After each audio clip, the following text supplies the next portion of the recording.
Hola, buenas tardes, buenos días, según donde estemos.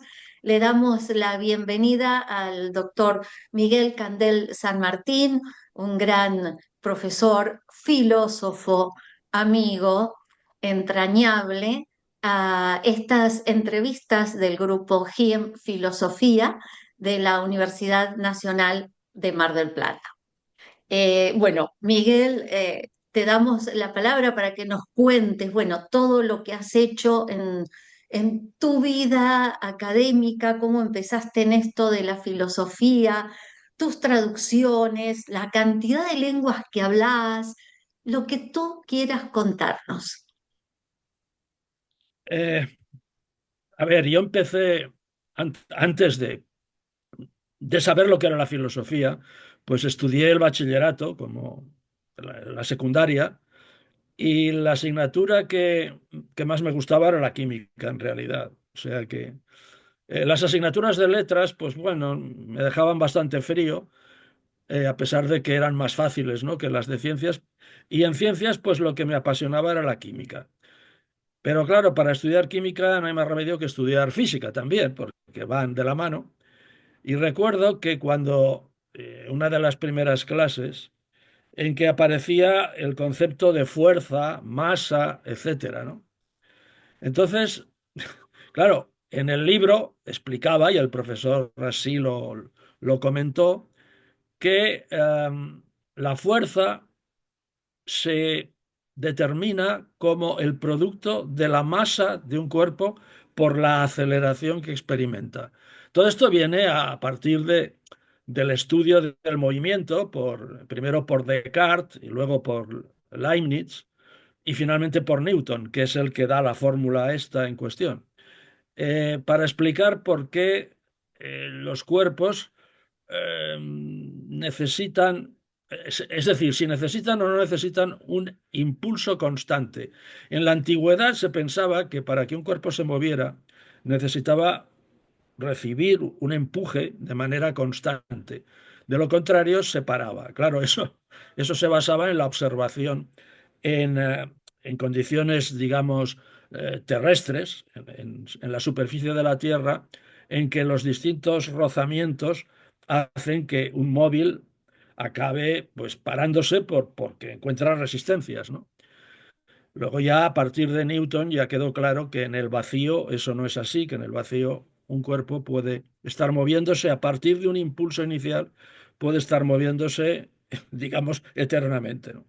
Bueno, en fin, son conceptos que luego en filosofía tienen mucha importancia, porque al fin y al cabo la física es uno de los, podríamos decir, de los campos que primero explora Aristóteles, o sea, que uno de los campos más explorados por Aristóteles, ¿no?, en su obra. Aristóteles en realidad no era un filósofo sin más, era un estudioso de todas pues de la naturaleza, básicamente, y de todo lo que tiene que ver con el conocimiento de la naturaleza, de la realidad en general. Entonces, bueno, una de sus obras fundamentales, como es bien sabido, es la física, ¿no? Y ahí es donde Aristóteles plantea por primera vez todos estos conceptos. Bueno, todos no. El concepto, por ejemplo, de masa no aparece en Aristóteles como tal. Bueno, aparece algo parecido. En definitiva, cuando empecé a estudiar física, esto del concepto de fuerza, que por cierto al propio Newton se le reprochó que era un concepto que no quedaba claro, entonces él dijo que no tenía más remedio que postularlo. Le pregunté al profesor, oiga, esto, la fuerza propiamente, aparte de la fórmula, bueno, no le dije nada de la fórmula, le dije, ¿la fuerza propiamente qué es? Y me dijo, pues la fuerza es el producto de la masa por la aceleración. Bueno, vale, pero entonces, ¿y la masa qué es? Y me dice, pues la masa es el cociente entre la fuerza y la aceleración.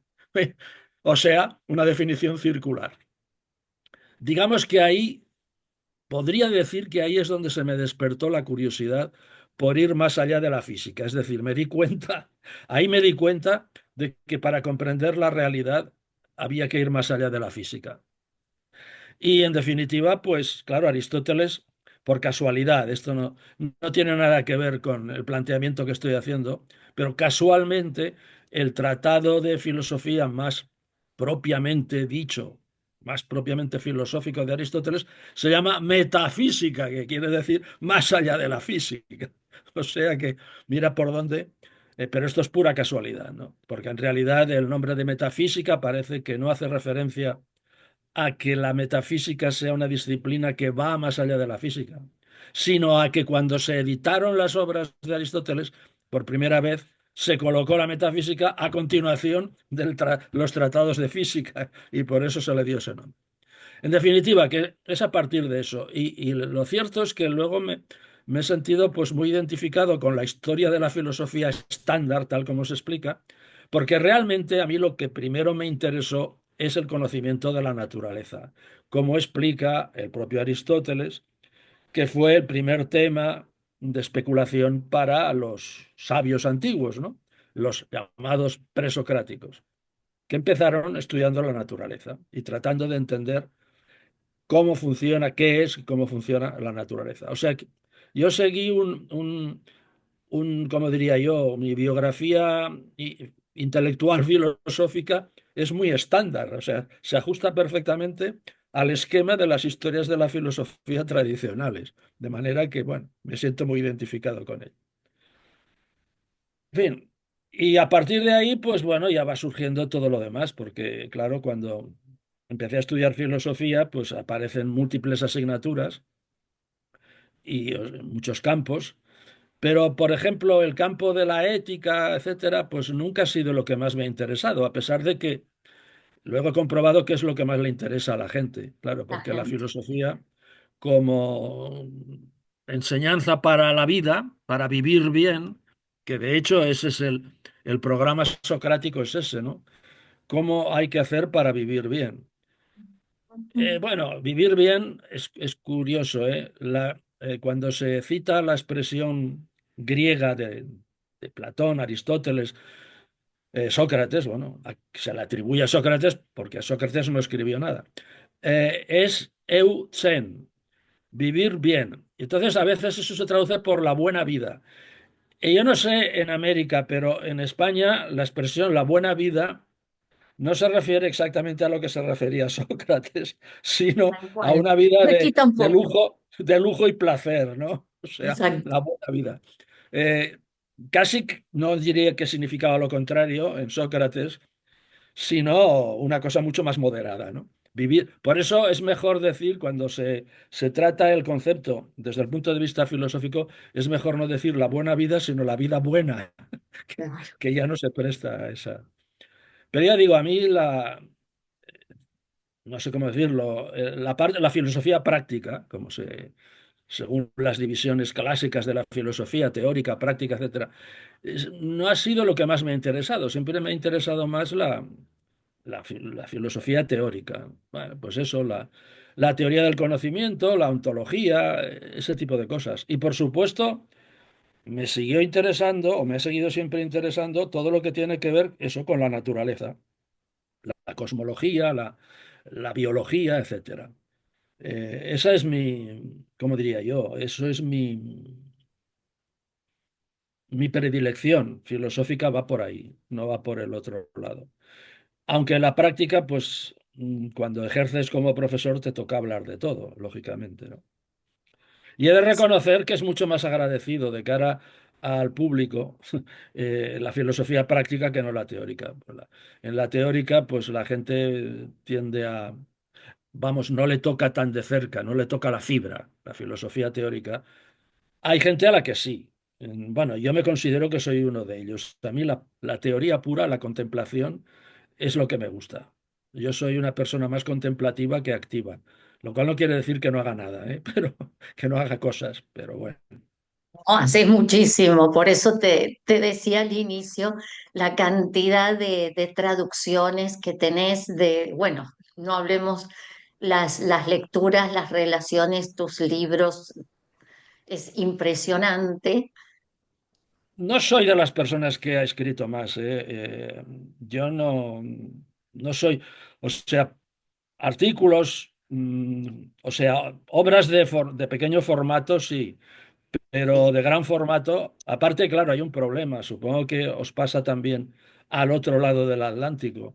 Se ha impuesto el paradigma a la hora de valorar el mérito investigador, ¿no? O sea, o la capacidad investigadora de los profesores o de los investigadores. El paradigma que se emplea en ciencias, en las ciencias positivas o en las ciencias no en las humanidades, sino en lo que se entiende por ciencias propiamente dichas, que es que un libro no tiene ningún valor, porque para un científico, eh, los científicos estudian campos cada vez más, res- o sea, reducidos, más concretos y más parciales de la realidad. Y sus resultados, lógicamente, solo se pueden exponer en un texto de formato artículo. No tiene sentido escribir 500 páginas sobre, por ejemplo, cuando se descubrió, digamos, se pudo, digamos, observar de la manera indirecta en que se hizo el famoso bosón de Higgs, o sea, la partícula esa que le llamaban la partícula divina, en fin, esas chorradas que se hacen. A veces los científicos cuando se ponen a especular filosóficamente se vuelven insoportables, los científicos propiamente dichos, ¿no? Bueno, en definitiva, que no tenía ningún sentido escribir un tocho de 500 páginas sobre eso, ¿no? Eso en un artículo de máximo 20 páginas se ventila perfectamente. Entonces, resulta que como las autoridades académicas, por lo visto, al menos en el mundo occidental, se han vuelto totalmente, como diría yo, rutinarias, o sea, son incapaces de plantearse los temas desde la base. Tienden a confiar en lo que figura, a ojos del gran público, como prototipo de investigador. Y el prototipo de investigador, a ojos del gran público, es el investigador en ciencias de la naturaleza, o sea, el tipo que lleva bata blanca, para entendernos, ¿no? Y que está en un laboratorio rodeado de cachivaches. Esa es la imagen popular.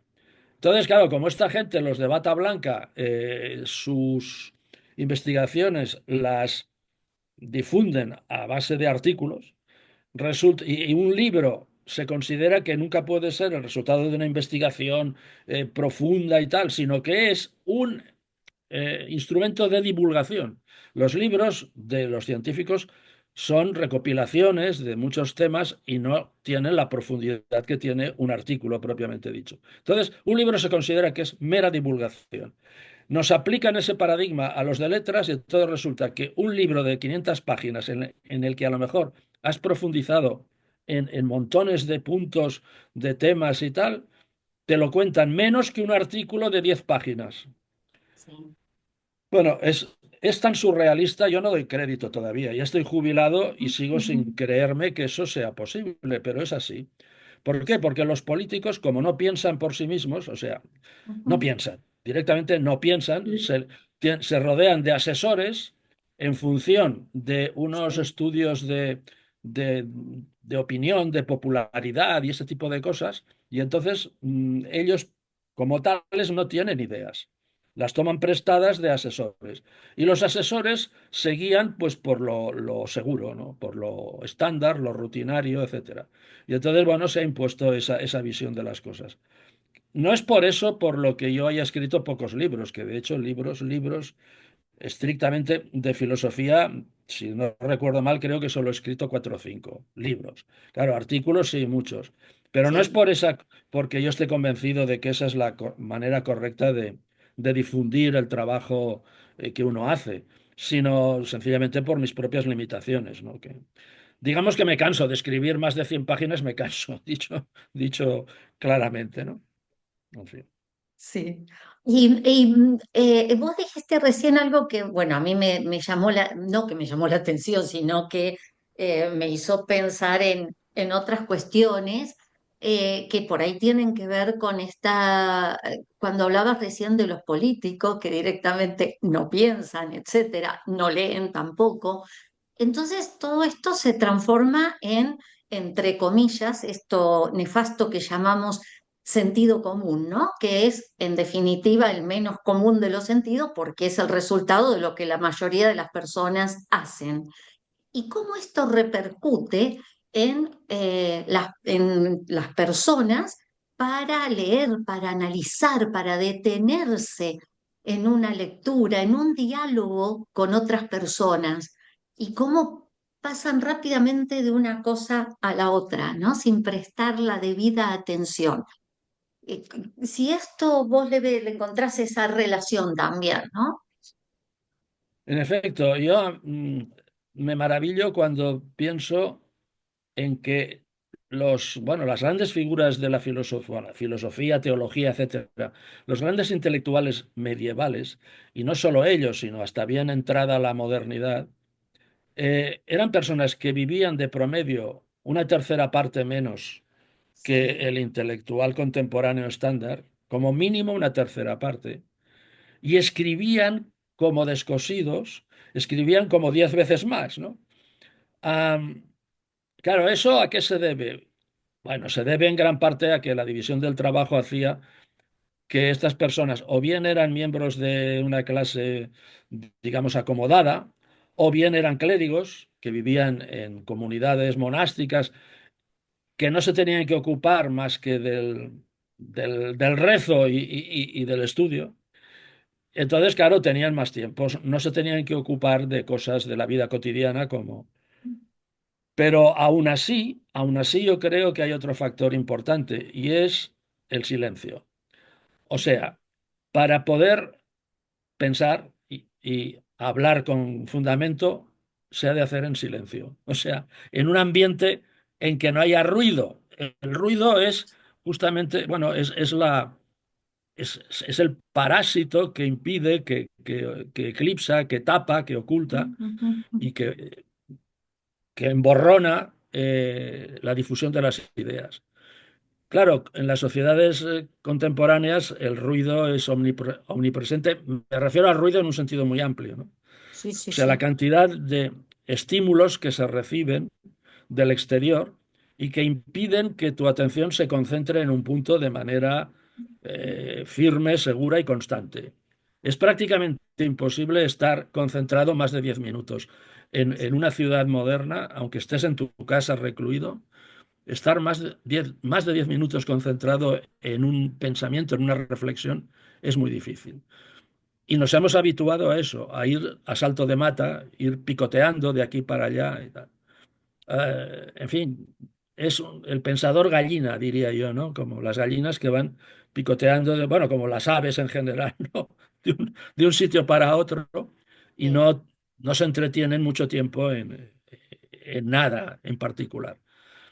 Eso hace pues que eso es un hándicap, es un déficit enorme a la hora de poder pensar a fondo. No da tiempo a pensar a fondo las cosas.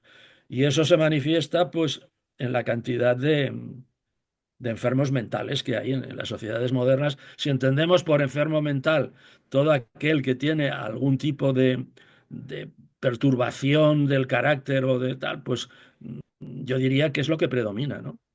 O sea, no diré la locura en sentido estricto, pero alteraciones de la psique, Sí. perturbaciones de la psique, yo creo que prácticamente no se libra nadie, ¿no? De Ujú. eso. Sí, Así y en que, bueno, muchos jóvenes yo lo he notado, bueno, yo también ya jubilada, en los últimos años en la facultad, muchos estudiantes y chicas y chicos jóvenes con problemas de ese tipo, ¿no?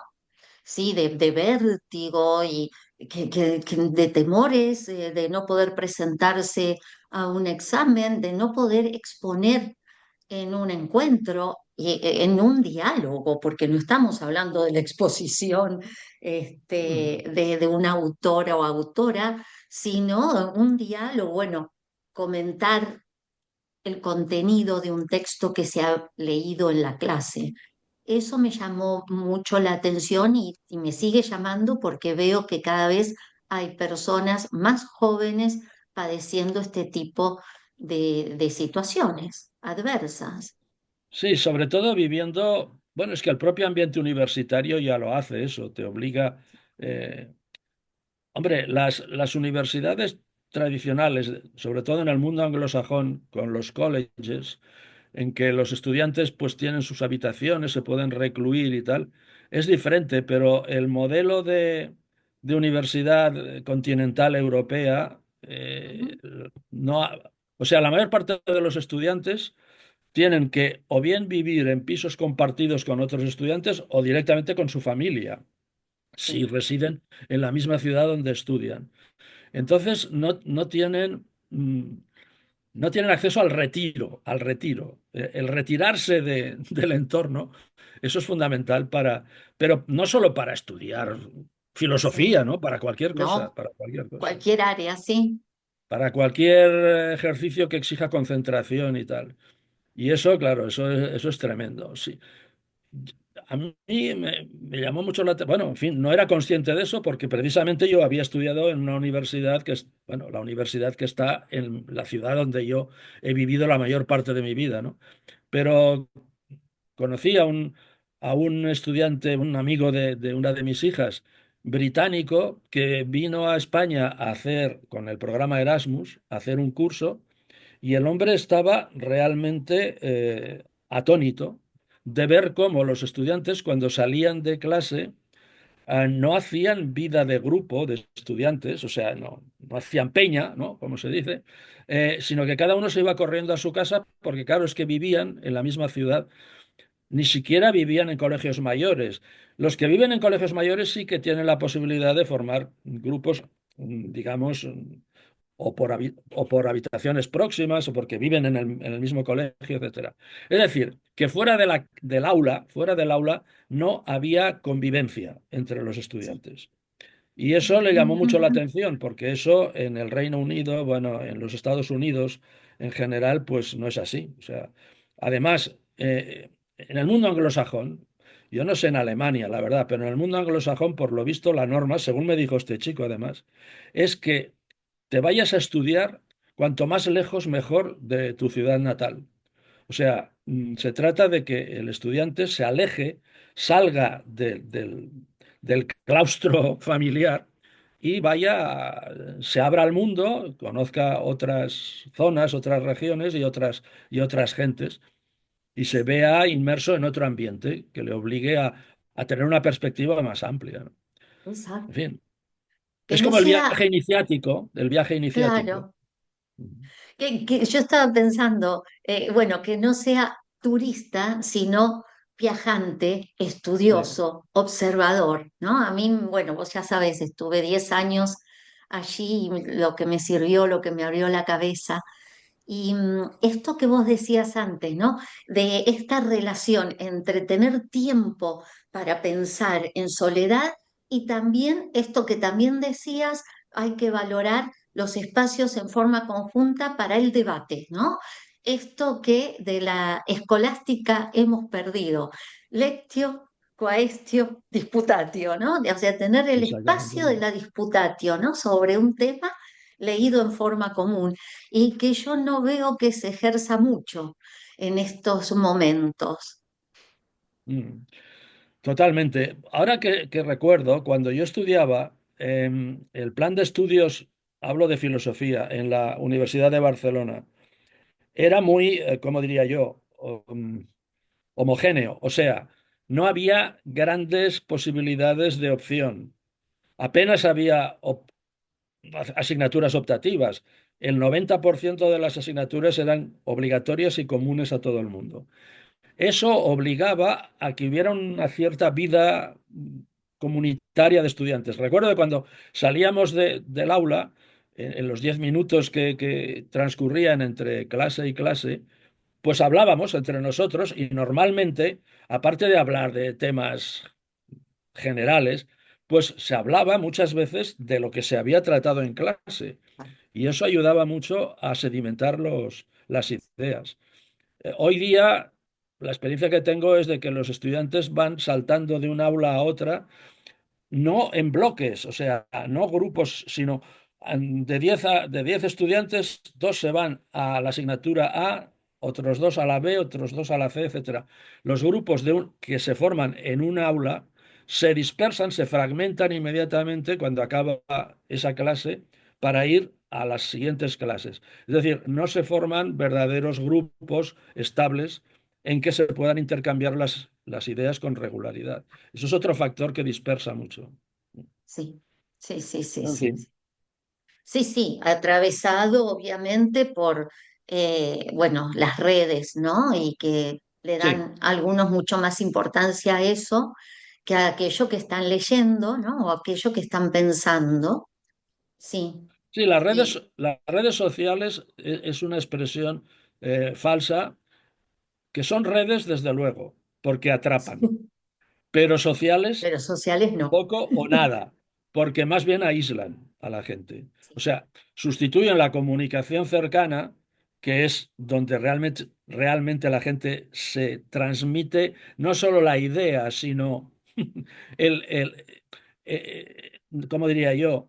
El clima de la idea, la atmósfera de la idea, etcétera, pues lo sustituye por esa comunicación a distancia en la cual se pierde todo lo que es más humano, ¿no? El calor humano desaparece totalmente y todo se reduce hay que sustituir, digamos, lo que se percibe intuitivamente en una comunicación cara a cara, se sustituye con, pues, cosas que llamen mucho la atención, que distorsionen la realidad, noticias que sin ser falsas, muchas lo son, pero otras que sin ser falsas exageran de manera desproporcionada rasgos secundarios, etcétera. Ese tipo de cosas.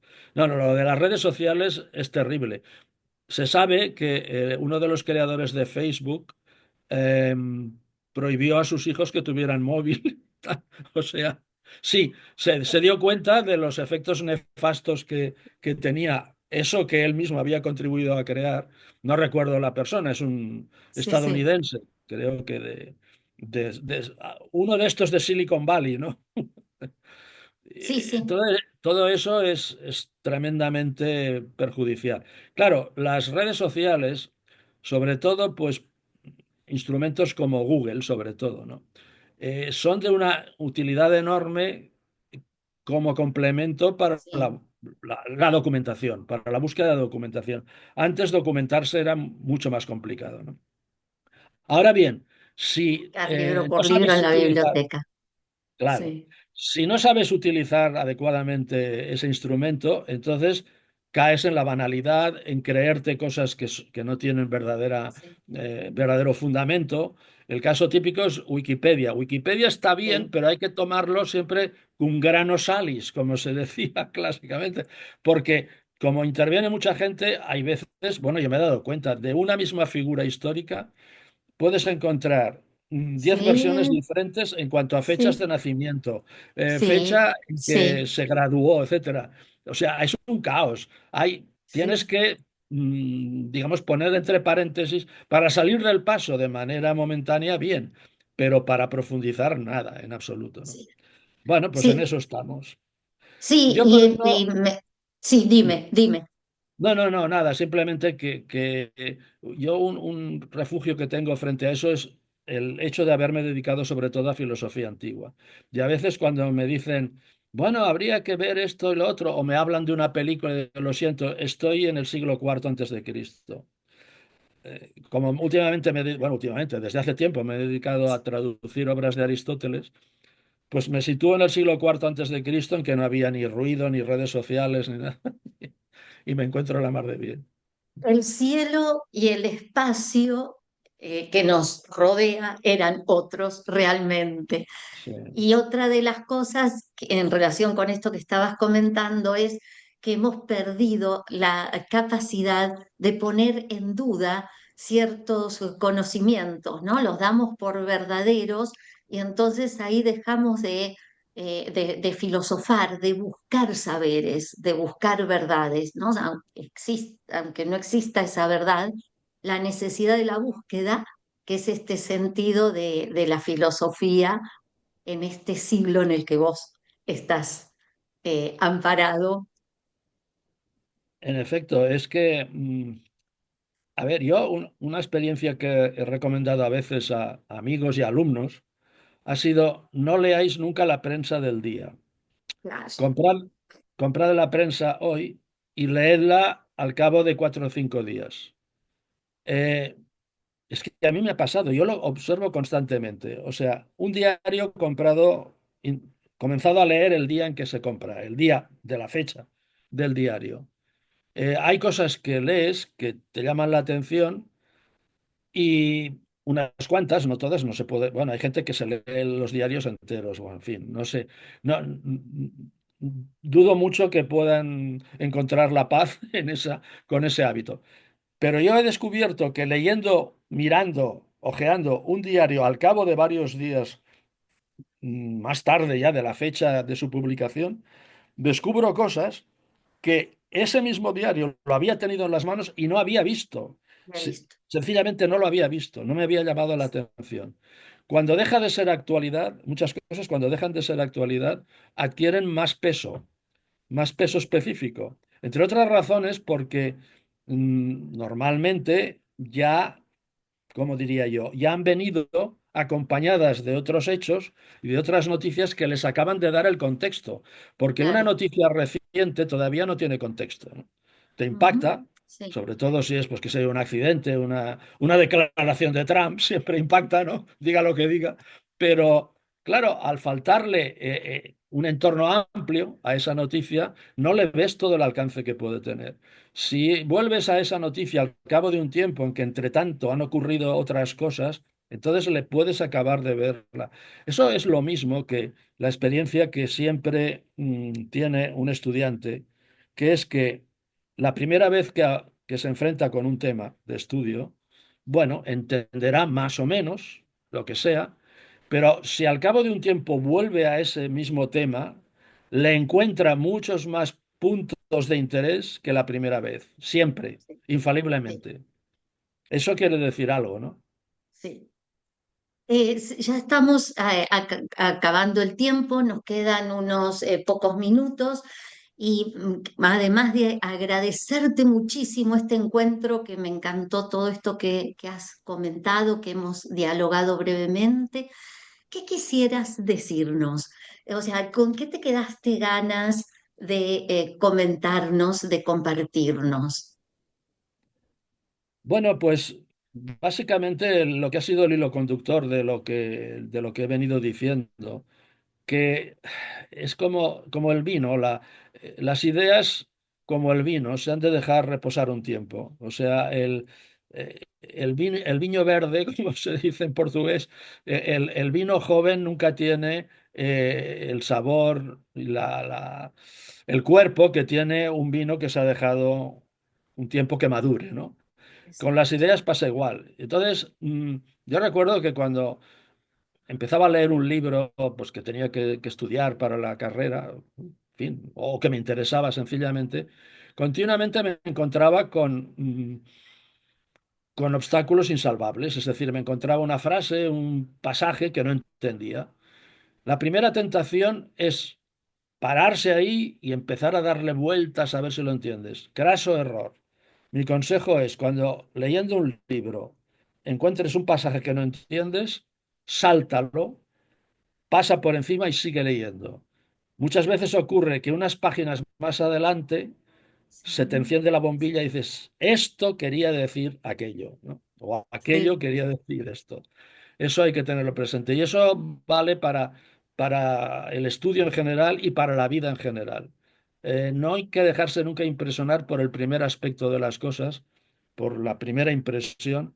Hay que dejar que las cosas se sedimenten, las ideas, las noticias, que todo se sedimente y entonces adquiere su verdadera consistencia. Y se ve si tiene importancia o no tiene importancia. Para mí ese sería el consejo. sí. Ay, muchísimas gracias, Miguel. Estoy encantada con este encuentro que hemos tenido y sumo a esto algo que vos me dijiste cuando yo estaba haciendo la tesis hace muchos años acerca de esto de sedimentar, dejar que sedimenten las ideas.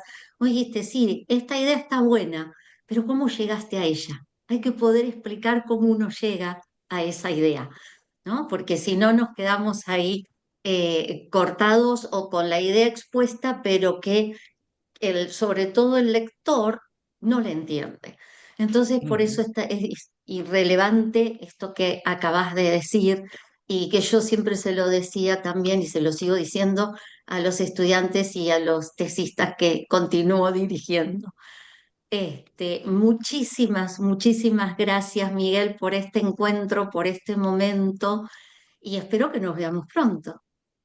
Pues sí, hombre, tú vienes, sigues viniendo a España de vez en cuando, ¿no? Sí, Bueno, pues avisa a ver si te puedes estirar hasta Barcelona, sí, porque de acuerdo. Bueno, pues sí, gracias a ti sí. por dejarme hablar, eh, digamos, sin cortapisas.